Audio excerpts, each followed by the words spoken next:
کہ جو شخص روزہ تو رکھتا ہے لیکن جھوٹ بولنا نہیں چھوڑتا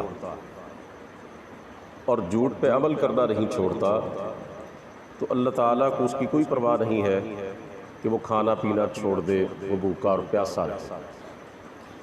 اس حدیث پاک سے پتہ چلتا ہے کہ اگر کوئی بندہ روزے کی حالت میں جھوٹ بولتا ہے تو حقیقی معنی میں اس کا روزہ نہیں ہوتا۔ روزہ جو ہے جھوٹ کی بری عادت سے بچنے کے لیے ایک بہترین نسخہ، ایک تربیتی کورس ہے۔ جس کی زندگی میں جھوٹ شامل ہو جاتا ہے وہ بندہ کبھی سیدھے راستے پر نہیں چل سکتا، اور بالآخر وہ اتنی دور چلا جاتا ہے کہ اس کی واپسی ناممکن ہو جاتی ہے، کیونکہ پھر ایک جھوٹ کو چھپانے کے لیے کئی جھوٹ بولنا پڑتے ہیں۔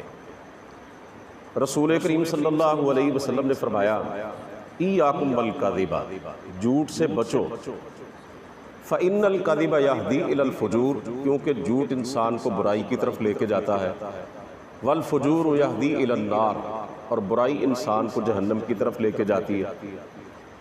وما یزال الرجل یکذب، اور ایک آدمی جھوٹ بولتا ہے، مسلسل بولتا ہے، ویتحری الکذب، اور جھوٹ کی جستجو میں ہی رہتا ہے، یعنی جھوٹ اس کا اوڑھنا بچھونا بن جاتا ہے، اسے جھوٹ کی لت پڑ جاتی ہے، عادت پڑ جاتی ہے، جھوٹ اس کی فطرت ثانیہ بن جاتی ہے، اس کی طبیعت اور مزاج کا حصہ بن جاتی ہے، حتیٰ یکتب عند اللہ کذابا، حتیٰ کہ اللہ تعالیٰ اس کا نام جھوٹوں کی فہرست کے اندر لکھ دیتا ہے۔ اور یہ اتنی مذموم صفت ہے، رسول مقبول صلی اللہ علیہ وسلم سے پوچھا گیا تھا ایکون المؤمن بخیلا، کیا کوئی مومن بخیل بھی ہو سکتا ہے؟ قال نعم، آپ نے فرمایا ہاں۔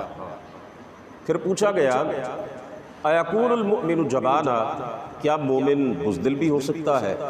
قال نعم، آپ نے فرمایا ہاں۔ پھر پوچھا گیا ایکون المؤمن کذابا، کیا مومن جھوٹا بھی ہو سکتا ہے؟ قال لا، تو آپ نے فرمایا نہیں۔ یعنی جھوٹ مومن کے شیان شان ہی نہیں، کوئی مسلمان جھوٹ بولے یہ اسے زیب ہی نہیں دیتا، بلکہ سرور کائنات علیہ السلام نے فرمایا اربع من کن فیہ کان منافقا خالصا، جس آدمی کے اندر چار باتیں پائی جائیں وہ پکا منافق ہے۔ ومن كانت فيه خصلة منهن كانت فيه خصلة من النفاق حتى يدعها، اور جس آدمی کے اندر ان چاروں میں سے کوئی ایک بات پائی جائے اس کے اندر منافقت کی ایک علامت پائی جاتی ہے جب تک کہ اس کو چھوڑ نہ دے۔ چار باتیں کون سی ہیں؟ میرے اور آپ کے پیارے پیغمبر علیہ السلام نے فرمایا اذا حدث کذب، جب بات کرے تو جھوٹ بولے، واذا اؤتمن خان، جب اس کے پاس امانت رکھوائی جائے تو خیانت کرے، وَإِذَا وَعَدَ أَخْلَفَ، جب وعدہ کرے تو خلاف ورزی کرے، وَإِذَا خَاصَمَ فَجَرَ، جب جھگڑے تو پھٹ پڑے، گالی گلوچ کرنے لگے۔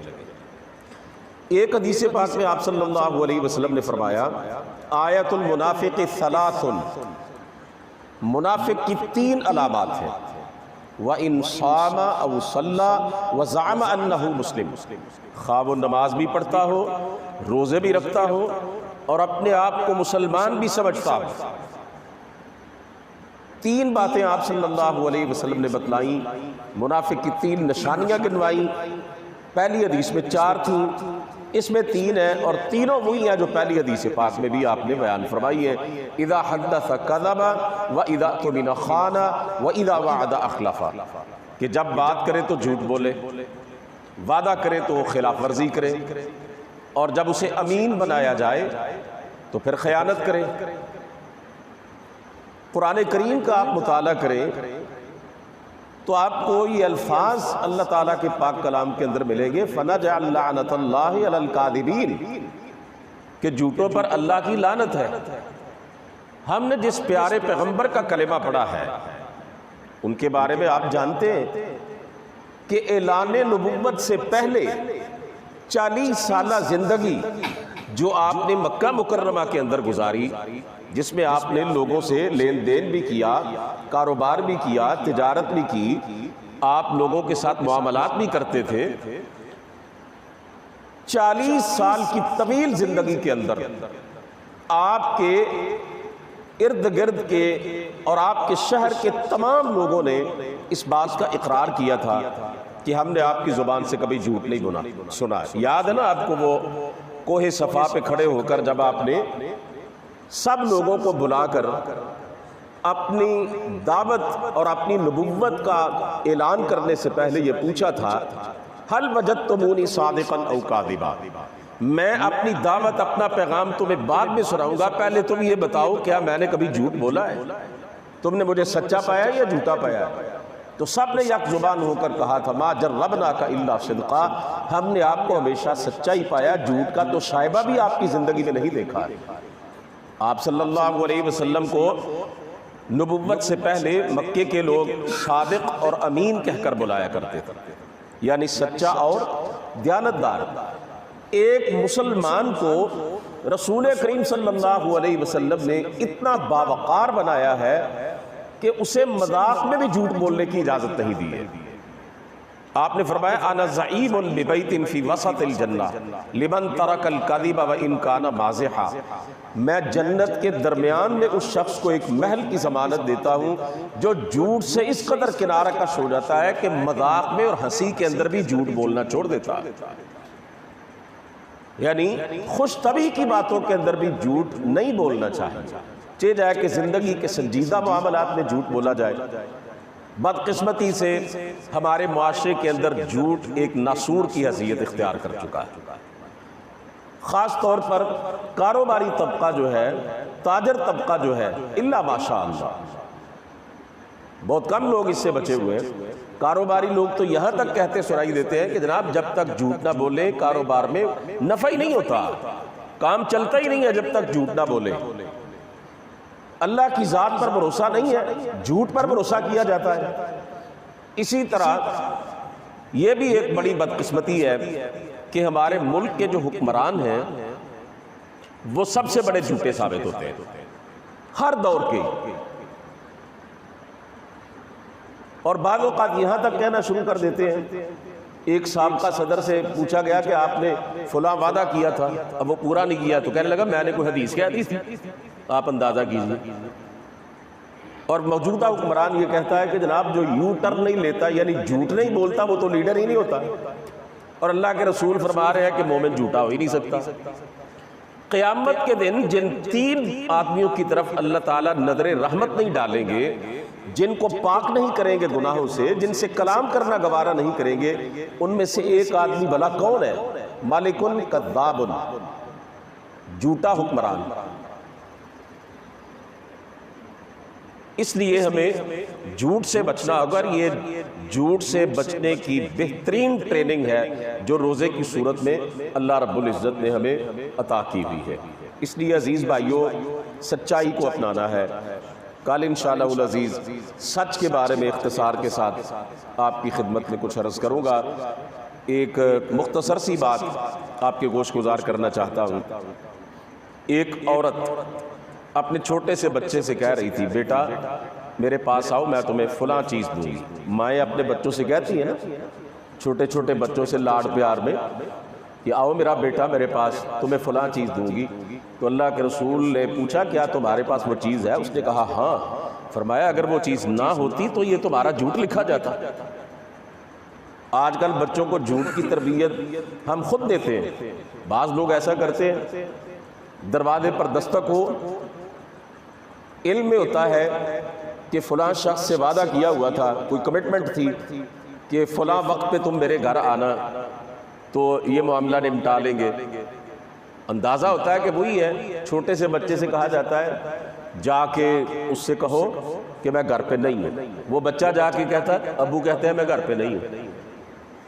بچے کی تربیت بھی غلط انداز میں کی، اور جو صاحب دروازے پہ کھڑے ہیں ان کو بھی پتا چل گیا کہ مجھ سے جھوٹ بولا جا رہا ہے۔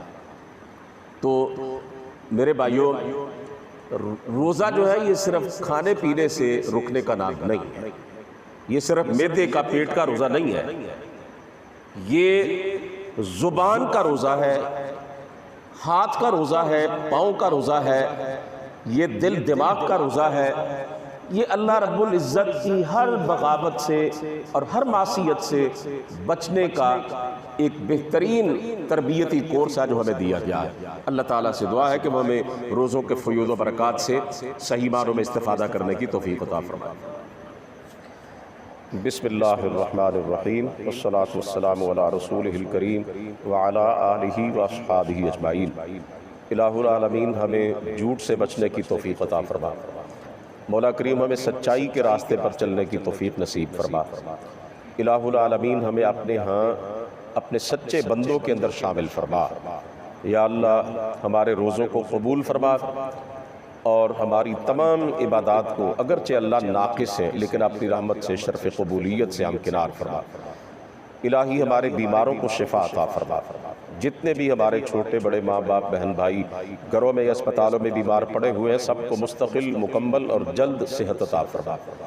یا اللہ جو وبا پھیلی ہوئی ہے الہی وطن عزیز پاکستان کو تمام بلاد اسلامیہ کو اس سے محفوظ فرما۔ یا رب العالمین یا ارحم الراحمین ہماری تمام جائز حاجات و ضروریات کو پورا فرما۔ اللہ ہم تیرے گھر میں بیٹھے ہیں، تیری اور تیرے پیارے پیغمبر علیہ السلام کی باتیں سنی اور سنائی ہیں، یا اللہ ہم سب کو اس پہ عمل کی توفیق عطا فرما۔ جب تک اللہ کریم ہم زندہ رہیں ہمیں اپنے دین پہ قائم رکھنا، یا اللہ جب موت آئے تو ایمان والی موت عطا کرنا۔ ربنا افرغ علینا صبرا وتوفنا مسلمین، وصلی اللہ تعالی علی النبی الامین وعلی آلہ واصحابہ اجمعین برحمتک یا ارحم الراحمین۔